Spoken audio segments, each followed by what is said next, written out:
In this video, we're going to be doing a PEX pipe installation. I'm going to be installing the whole house you see here behind me with PEX. And if you're new to this channel, my name's Josh. This channel is all about building your own house saving ton of money. So be sure to subscribe, ring that bell so you get a notification every time I release a new video, and hammer that like button for me. That's all I ask in return for making this video.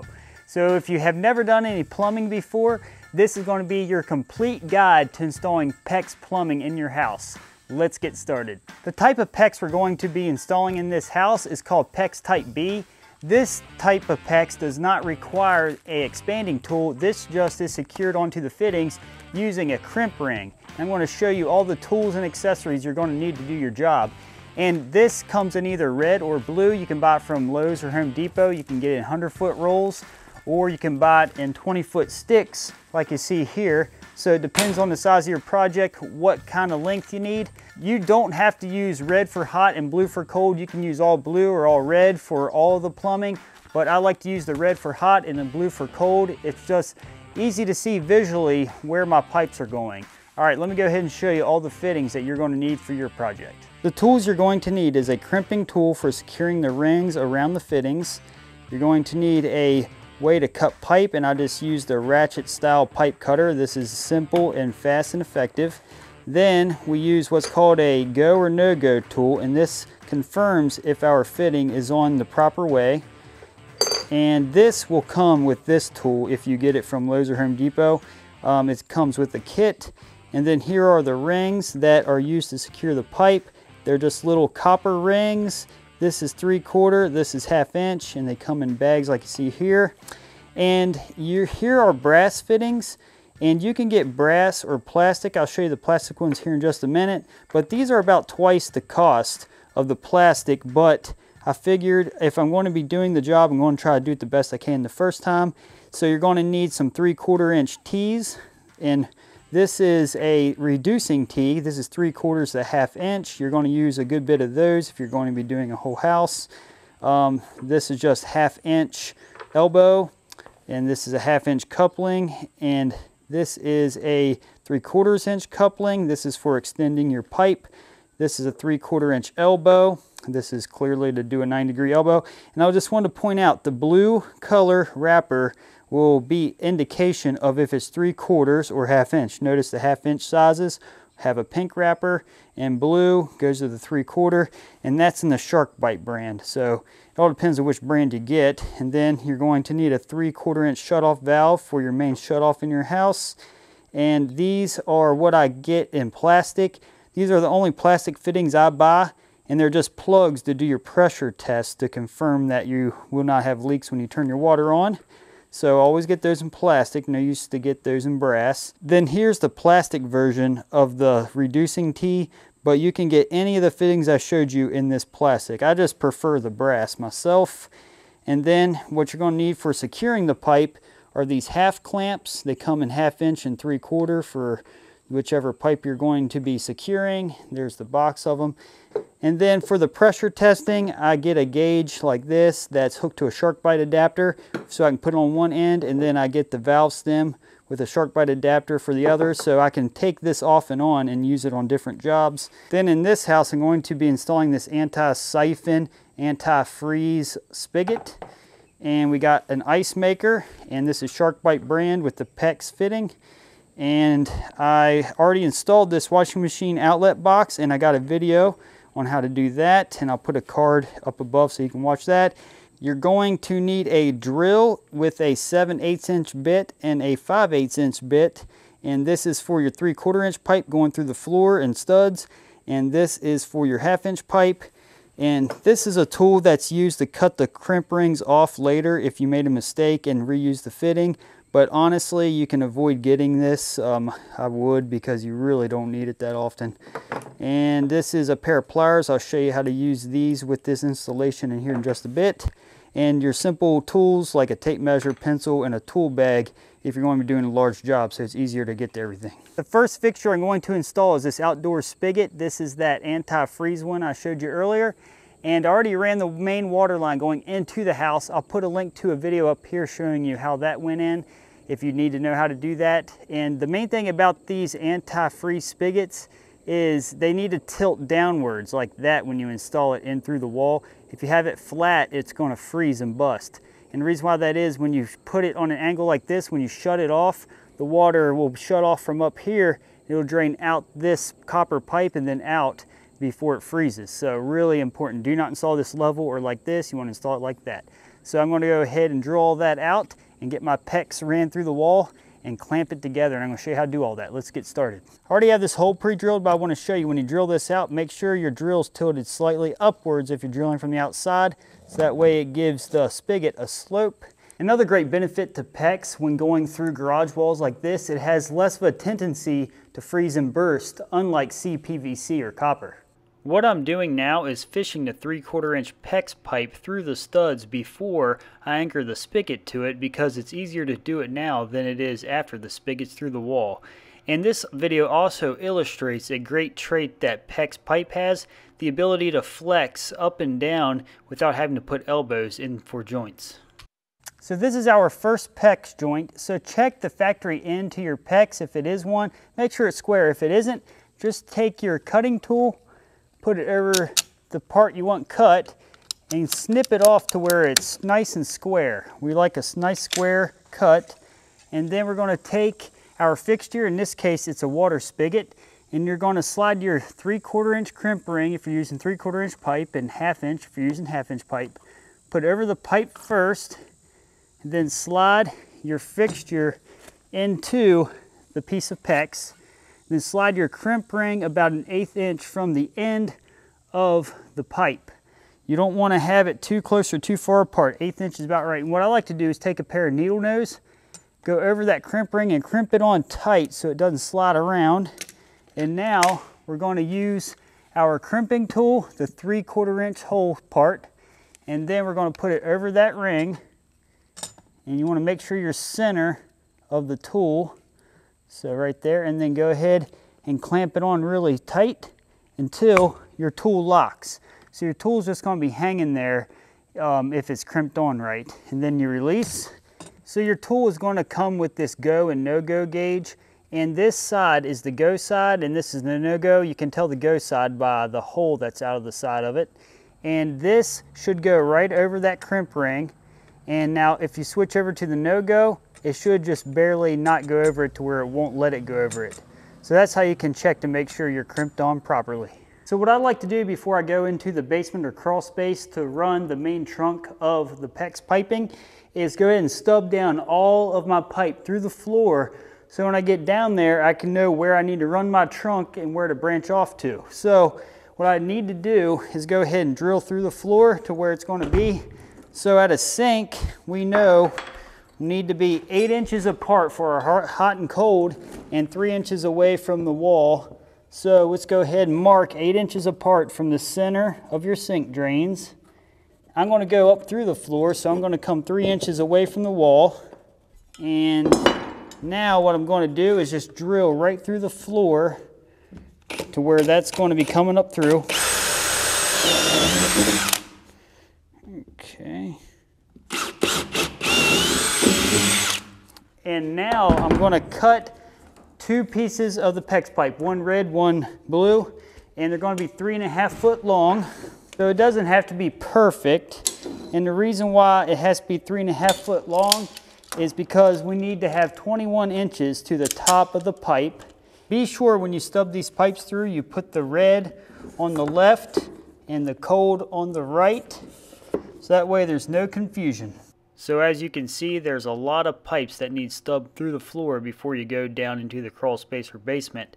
And just so you know, as far as how far apart your hot and cold are, like I said before, is 8 inches. And for your toilet, it's 6 inches to the left of the toilet flange and 6 inches high off the floor. I'm going to go ahead and install this ice maker kit. So to do that, we need to mark the height of it. So I want the bottom of the ice maker kit about 6 inches off the floor. There we go, so that's the bottom. And then next I'm going to mark where it's going to go through the bottom of the wall plate. So right there. And now the next thing we got to do is drill that hole where it's going to go through the floor. we need to install this PEX on the ice maker kit.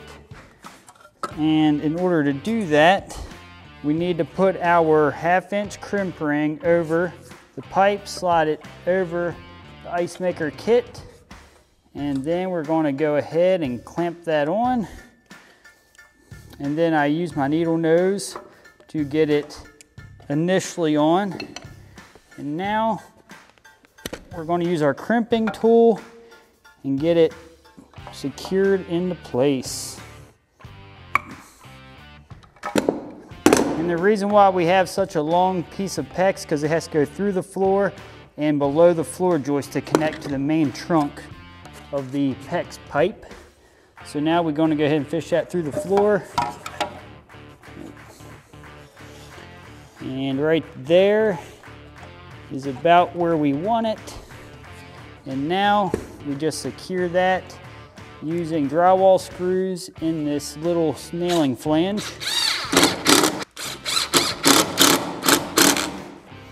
And there we go. And now when they drywall around this, all we gotta do is install this trim piece over that and we're good to go. This is the washing machine outlet box that's located in the laundry room. If you need to learn how to install this, I'll put a card above to the link to the video that shows you how to install it. And this is the last fixture that needs the pressure lines pushed through the floor before going into the crawl space.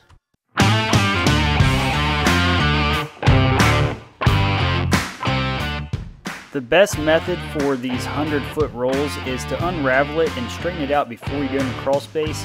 It makes the pipe straighter and easier to use.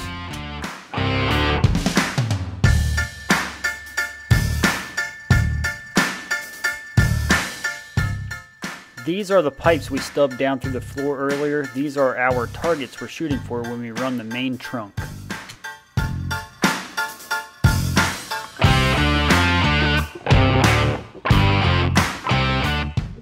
This is the main water line where it's entering into the house. First thing you want to do is elbow straight up so that way you can start supporting your water line to the bottom of the floor joists, and then install a water shutoff valve in line so that way if something goes wrong and you have a leak, you can shut the water off and you know it'll shut everything off in the house.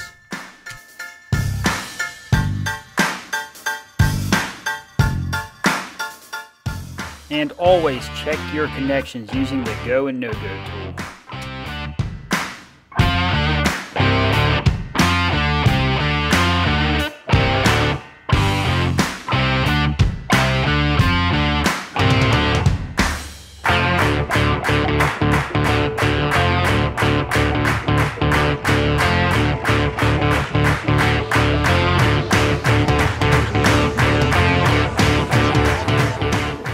Once you begin running along your floor joists, be sure to secure it using the half clamps.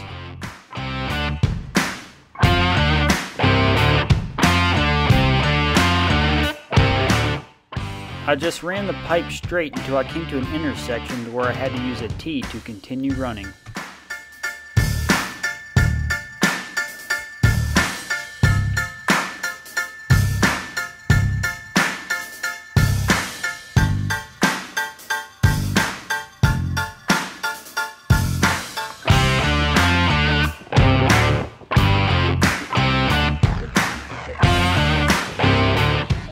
This is the beauty of PEX. You can pull it down and flex it to where you need it to install the fittings and then push it back up into place after you do. And it's also, this is the negative part about PEX though, is you need to get the crimping tool in tight places sometimes, which can be a pain.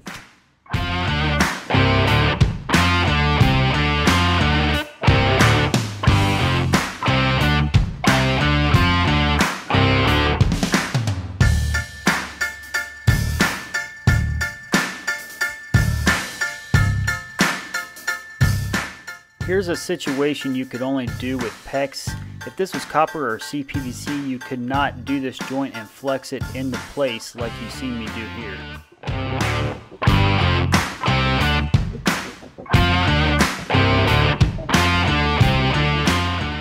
You can use a pencil or a marker to mark your PEX pipe to cut it to length. And also, this is going to be a place where I tee up. So I'm also going to mark the pipe to where I need it on the way up and down. So wherever it crosses is where you mark it. And that's because this water line is already secured in the outlet box for the washing machine, so I could not just push it up in order to connect it to the fitting.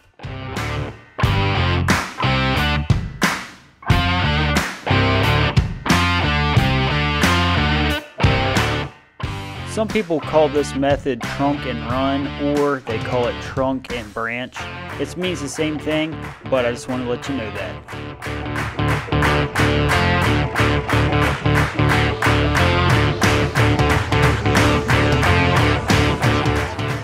I finally got the crawl out of that crawl space, and now I'm going to attach the hot water lines. And what I'm doing here first is just marking the height, and the height is 5 foot 6 inches to where I'm coming out of the wall for my hot water tank. I'm going to be installing a 50-gallon, and always use blocking, that way you can secure your pipe to something solid. And then all you gotta do is lift your pipe up to your height and cut it flush, and then just take it and secure it into place.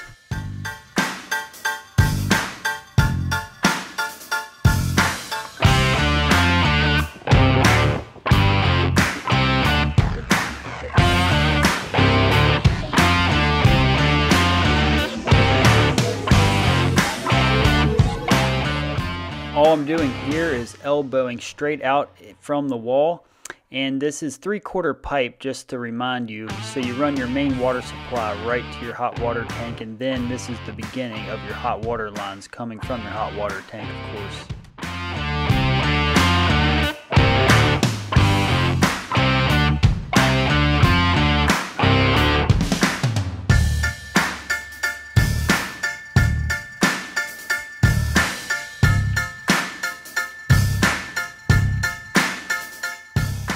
At this point, I took a half clamp and just secured my pipe into place, and I put them 8 inches apart. I'm sure you noticed that 3-inch pipe that's just hanging from the ceiling. That is my radon vent pipe. I ran out of collars the other day, but I wanted to stub it up through the wall, so that's why it's just hanging there and waiting for a collar. The reason why I'm elbowing this towards each other is because I got to install a pipe to connect it, because for pressure test purposes, I need to connect the hot and cold water lines together. In this bathroom, I have to install the plumbing going through the wall because I'm on a concrete slab, so I could not stub the pipes up through the floor. I could have done it before I poured the slab, but I figured the pressure lines would be easier to do through the wall.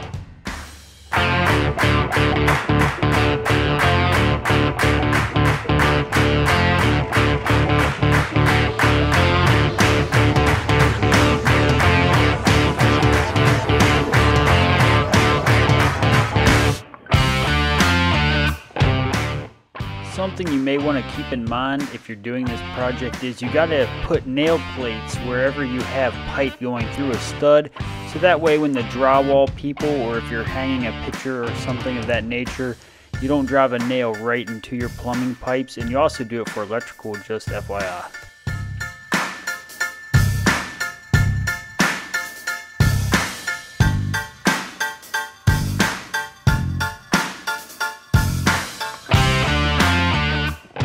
The method I like to use when it comes to the go and no-go tool is batch check everything. So do several connections, then check all of them at once.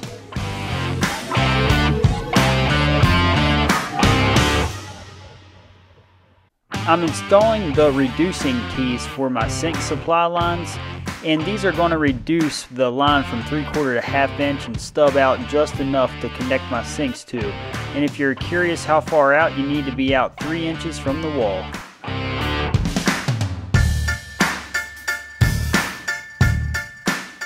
This is the end of the hot water run right here, so I'm going to reduce down to 1/2 inch because the last thing I need to connect is a shower, so I don't need a 3/4 supply for that.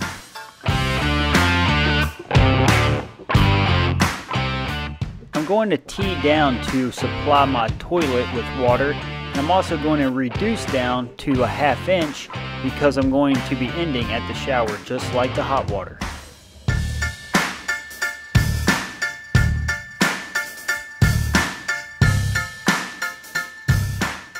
These are the sink supply lines I was just mentioning, and as you can see, I'm out way more than 3 inches. That's because I got to cap these lines off for the pressure test, and I'm going to cut these back down after the pressure test is complete.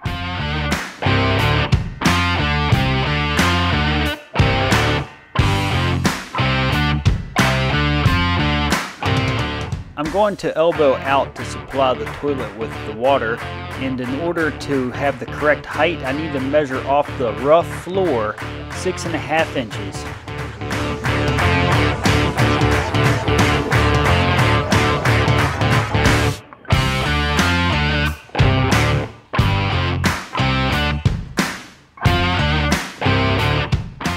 All I need to do is install my metal nail plates, and this bathroom is ready for electricity.